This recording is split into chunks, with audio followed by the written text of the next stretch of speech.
நாங்கள் இன்று 1:50,000 இடவிளக்க படத்தில் சில முக்கியமான தகவல்களை கற்க உள்ளோம். முதலில் இந்த இடவிளக்க படத்தில் காட்டப்படும் முக்கியமான அம்சங்களை நாங்கள் தெரிந்து கொள்ள வேண்டும்.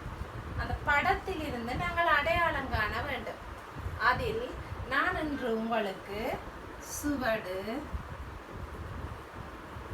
பள்ளத்தாக்கு,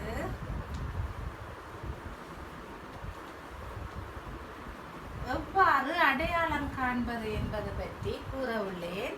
அதை பார்க்கலாம் வாங்கள்.